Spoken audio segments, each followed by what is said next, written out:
Baik, selamat pagi semuanya. Kita bertemu kembali dalam sesi kali ini, dan di perubahan sosial, kita kali ini akan berbicara terkait dengan bagaimana suatu difusi inovasi itu akan mempengaruhi terjadinya perubahan sosial. Ya, adanya inovasi sudah kita pahami bersama bahwa inovasi menjadi salah satu penyebab yang mempercepat adanya perubahan sosial. Temuan-temuan berbagai macam inovasi pada faktanya menyebabkan terjadinya eh, kemudahan maupun terjadinya sesuatu hal yang baru yang mempermudah pekerjaan manusia, yang mempermudah aktivitas kita, yang dengan adanya inovasi tersebut sedikit banyak cepat atau lambat akan mempengaruhi atau menyebabkan terjadinya perubahan sosial. Nah, itu yang akan kita bahas pada materi kali ini. Nah, di materi yang sebelumnya kita sudah berbicara bahwa suatu kebudayaan itu juga akan mengalami suatu perubahan. Baik perubahan itu eh, disebabkan karena tidak terwariskannya budaya dengan baik kepada generasi-generasi yang setelahnya, atau karena ada pengaruh budaya lain, atau bahkan karena adanya faktor alam yang menyebabkan satu generasi dari pengaruh kebudayaan tersebut itu hilang. Nah, secara umum terdapat tiga pola kebudayaan. Yang pertama adalah adanya evolusi atau adanya perubahan secara lambat, kemudian difusi atau penyebaran budaya itu pada masyarakat-masyarakat lain yang lebih luas, maupun akulturasi ataupun interaksi budaya dengan budaya yang satu dengan budaya yang lain. Nah, secara umum eh, budaya akan mengalami satu proses yang namanya pelestarian, di mana proses pelestarian ini akan mempertahankan kelestarian hidup yang terbukti dalam kebiasaan dan adat istiadat masyarakat yang sebagian besar dipertahankan melalui adanya suatu proses sosialisasi. Dan kalau kita ingat, salah satu agen sosialisasi itu adalah keluarga. Baik keluarga, kemudian bisa juga institusi pendidikan, kelompok masyarakat itu sendiri, dan banyak hal. Nah, proses sosialisasi yang baik ini akan mengedukasi satu kelompok atau satu generasi tertentu. Ketika satu kelompok atau satu generasi tertentu teredukasi dengan baik terkait dengan kebudayaan itu, maka dengan sendirinya budaya akan terwariskan dengan baik kepada generasi itu atau generasi setelahnya. Sehingga dalam hal ini, sosialisasi yang baik akan menyebabkan budaya atau suatu budaya itu akan semakin lestari karena ada generasi-generasi berikutnya yang akan melanjutkan budaya tersebut. Nah, yang kedua nih, terkait dengan inovasi. Inovasi bisa juga berkaitan dengan ciptaan atau temuan dan perubahan-perubahan unsur kebudayaan yang ada dan penyebarannya dari satu masyarakat ke masyarakat yang lain. Ya, baik kemudian akan sedikit mengubah ataupun banyak mengubah budaya yang ada, maupun akan menyebabkan budaya yang sudah ada itu akan semakin tersebar kepada kelompok-kelompok masyarakat yang lebih luas.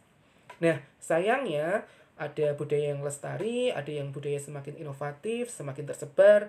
Namun ada satu kondisi pula yang tidak dipungkiri bahwa akan ada suatu budaya yang itu yang akan punah. Kenapa punah? Kepunahan dapat berarti hilangnya arti penting unsur kebudayaan, baik yang dilakukan secara sengaja maupun tidak sengaja. Dan kepunahan itu bisa terjadi karena proses seleksi, karena pengaruh perang dengan kelompok yang lain, satunya kalah kemudian terdominasi oleh budaya dari kelompok yang lain, maupun karena wabah penyakit ataupun karena faktor alam. Ya, jadi seperti itu. Nah, bagaimana kemudian pengaruh dari difusi inovasi terhadap eh, adanya suatu perubahan sosial yang ada di masyarakat? Ya, esensi teori dari difusi inovasi pada dasarnya menjelaskan proses bagaimana suatu inovasi, ya, bagaimana suatu inovasi itu disampaikan atau dikomunikasikan melalui berbagai macam saluran komunikasi, ya.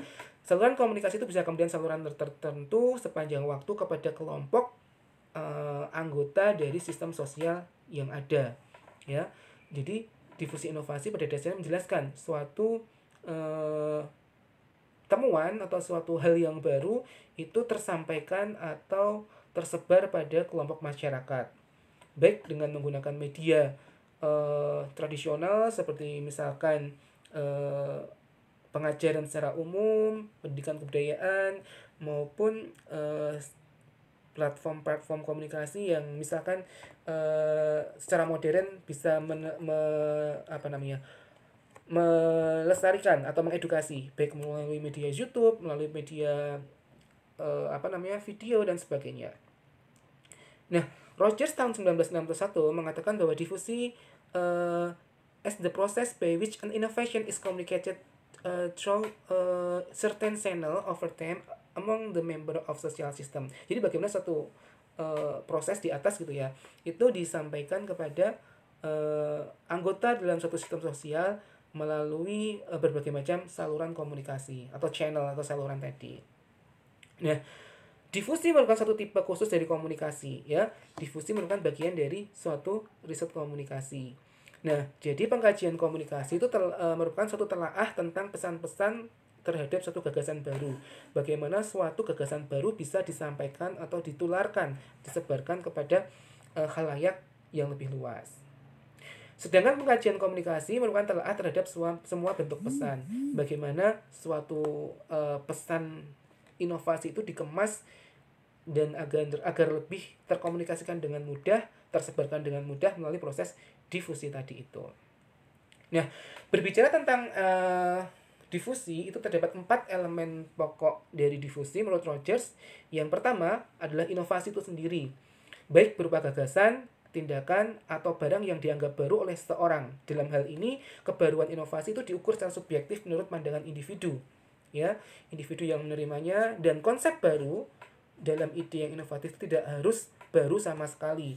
Nah, ini yang sering dikatakan bahwa satu inovasi itu tidak harus betul-betul baru dalam satu kelompok masyarakat. Kadang satu hal yang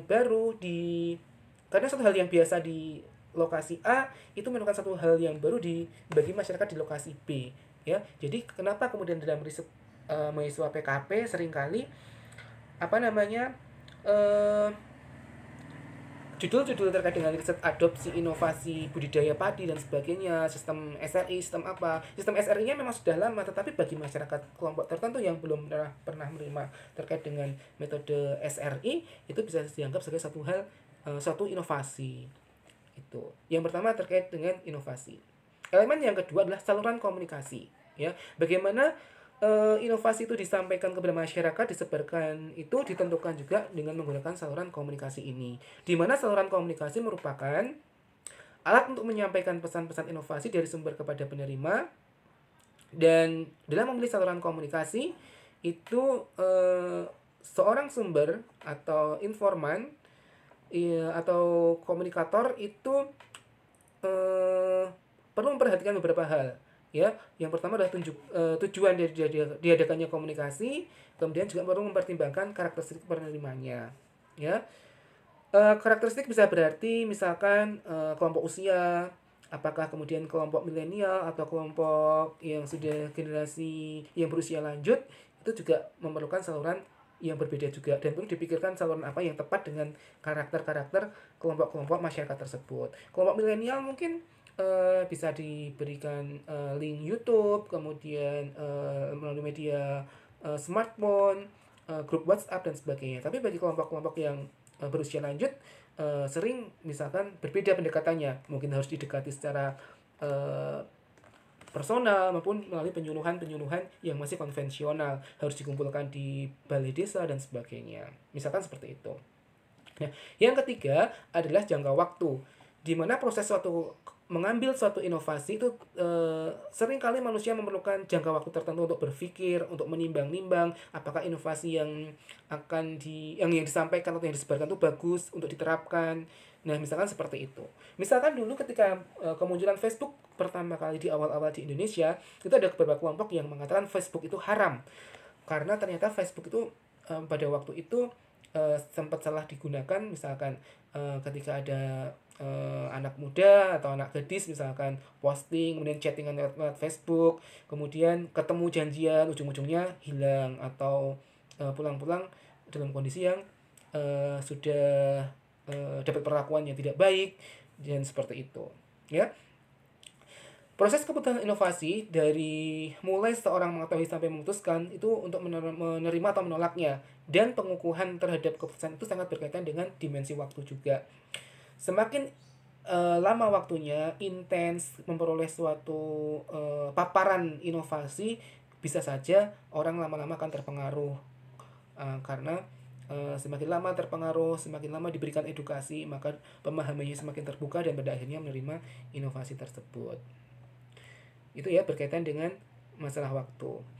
Dan untuk masalah waktu, setidaknya ada dimensi waktu terlihat dari adanya proses pengambilan inovasi, kemudian keinovatifan seseorang, yaitu relatif lebih awal atau lebih lambat dalam menerima inovasi, dan yang ketiga adalah kecepatan dalam mengadopsi inovasi dan dalam suatu sistem sosial. Ada beberapa karakteristik orang yang memang sangat cepat menyerap atau melek terhadap satu inovasi, inovatif banget begitu ya, orangnya inovator. Tapi ada juga karakter masyarakat yang memang ketika ada satu hal yang baru, itu mereka mikir-mikir dulu, ini bagus nggak ya, ini sesuai nggak ya, sesuai dengan budget nggak ya, sesuai dengan kemampuan nggak ya, saya bisa mengadopsi itu nggak ya, cocok nggak ya dengan norma agama, norma masyarakat, dan sebagainya.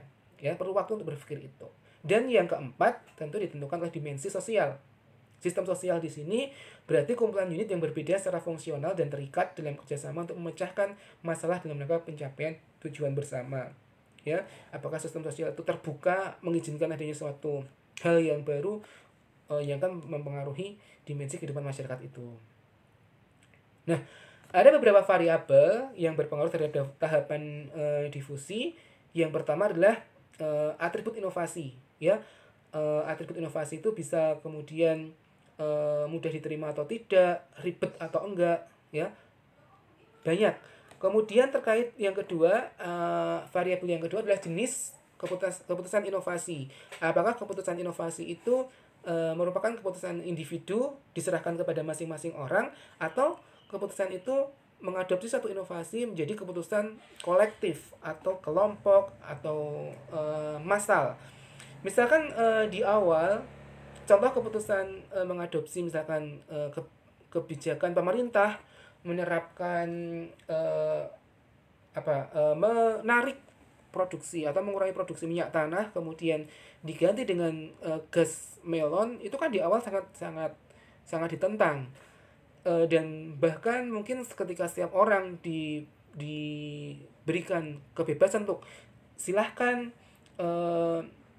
mau menggunakan minyak tanah atau menggunakan minyak tanah atau kayu bakar atau mau berpindah ke gas melon, ketika keputusan itu diserahkan secara individu, ya maka akan susah terjadi perubahan menerima inovasi gas melon tersebut dalam skala banyak. Tetapi dalam hal ini pemerintah memberikan suatu keputusan untuk program mengadopsi terkait dengan gas melon itu secara massal atau secara nasional. Jadi ketika sudah terjadi ketok palu secara nasional bahwa ya kita narik minyak tanah, kemudian masyarakat diwajibkan pakai gas melon, akhirnya mau nggak mau masyarakat lambat cepat itu pada akhirnya menerima kebijakan tersebut. Ya, ini contoh dari keputusan inovasi yang diambil secara kolektif, ya, seperti itu.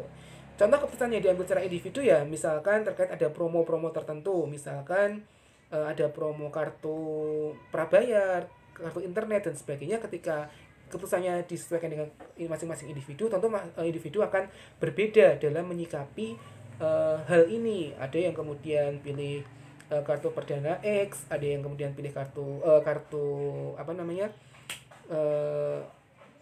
pakai data B dan sebagainya. Beda-beda tergantung dari masing-masing lebih senang apa, yang mana, dan dapat paparan informasi apa terkait dengan hal-hal yang baru tersebut.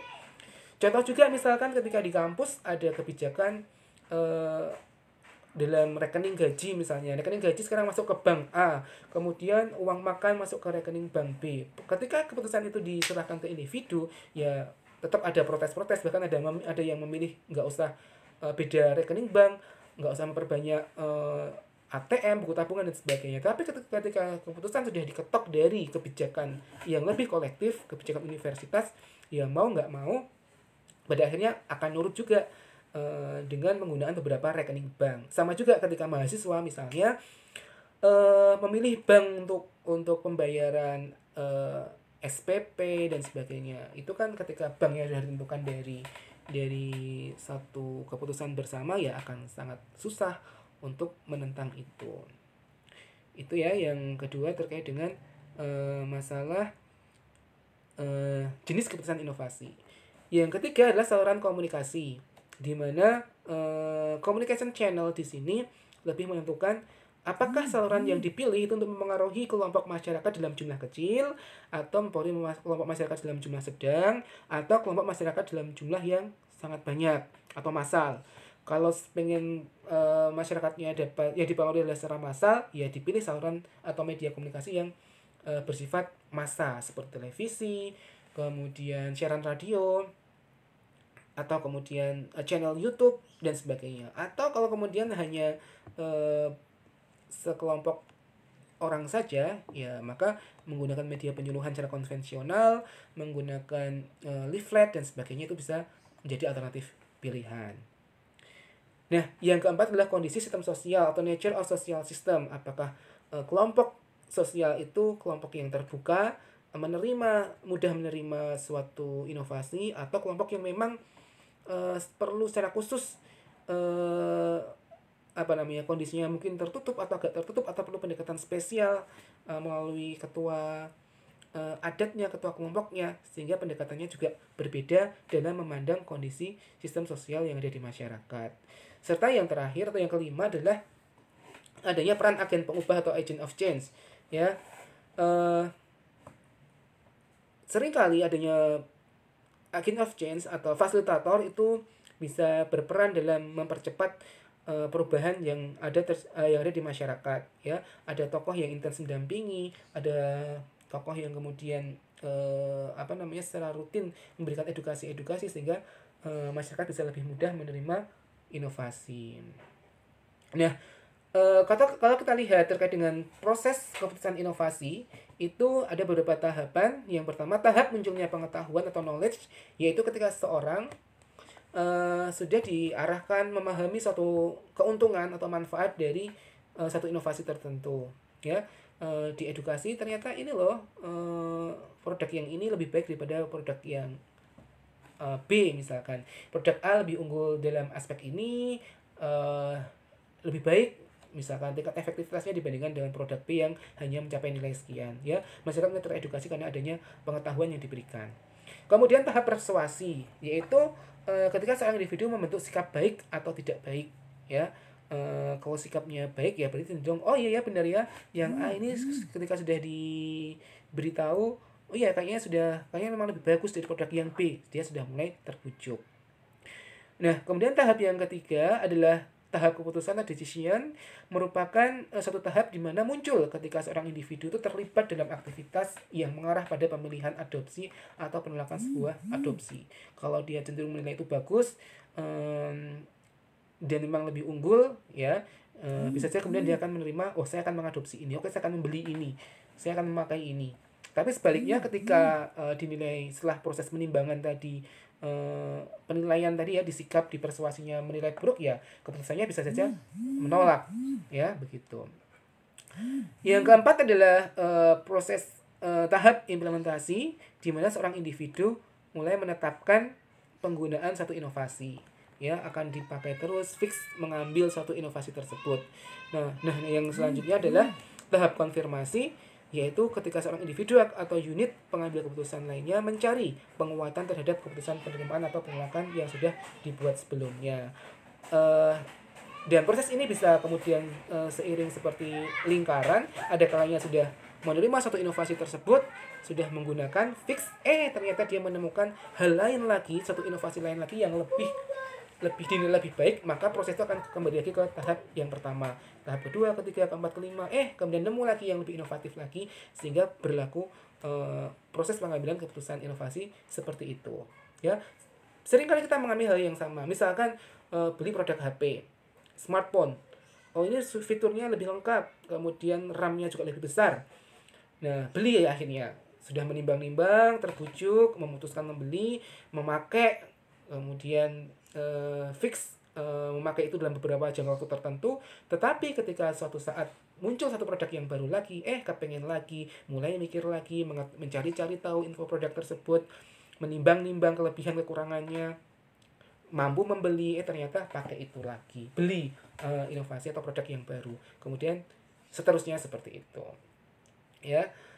Eh ini yang sudah kita pelajari di mata kuliah penyuluhan pertanian, namun sedikit kita review untuk ingat ada kelompok-kelompok tertentu yang memang berbeda dalam menerima inovasi. Yang pertama adalah kelompok inovator.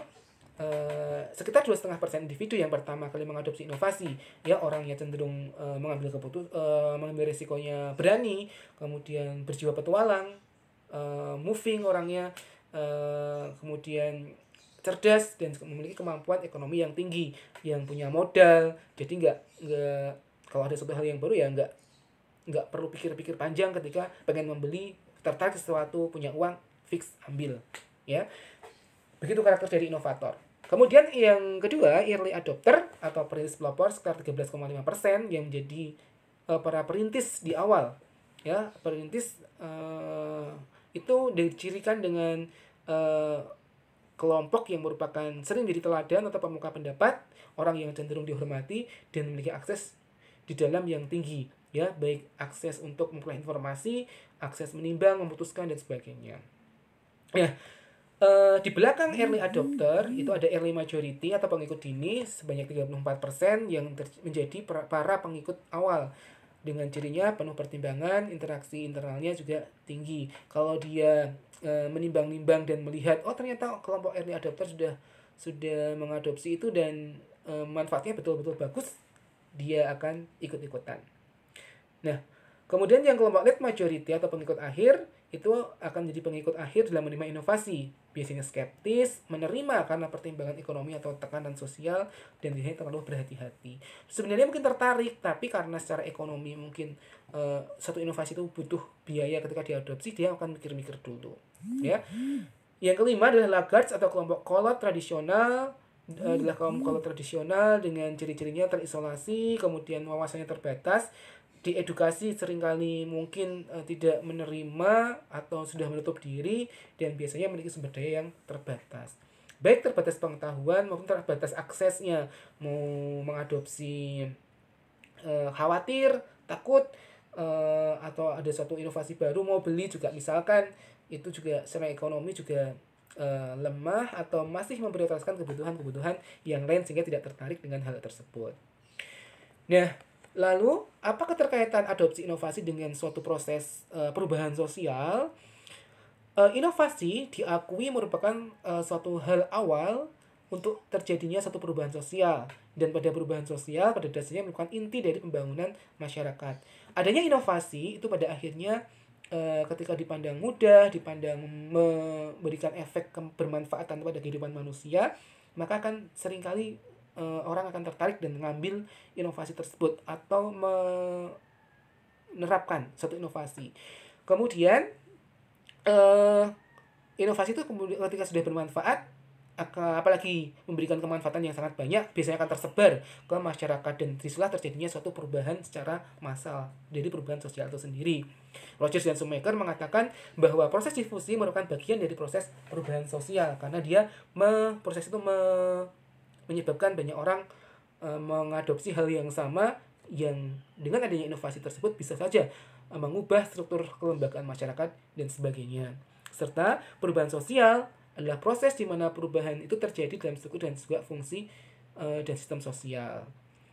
Ada 3 tahapan di sana, adanya penemuan, invention, kemudian adanya difusi atau diffusion, dan yang terakhir adalah konsekuensi atau akibat dari penerimaan satu inovasi tersebut. Orang menemukan inovasi di tahap pertama, menyebarkan inovasi tersebut di tahap yang kedua, dan ketika sudah semakin banyak orang yang menerima paparan adopsi tersebut, ya maka sedikit banyak akan ada konsekuensi yang kemudian terjadi akibat mengadopsi inovasi tersebut. Dan salah satu konsekuensinya adalah adanya perubahan. Ketika perubahan itu terjadi pada kelompok masyarakat yang dalam skala luas, yaitulah yang kemudian disebut sebagai perubahan sosial. Ya, demikian untuk materi kita pada kesempatan pagi hari ini. Saya akhiri, semoga bermanfaat. Assalamualaikum warahmatullahi wabarakatuh.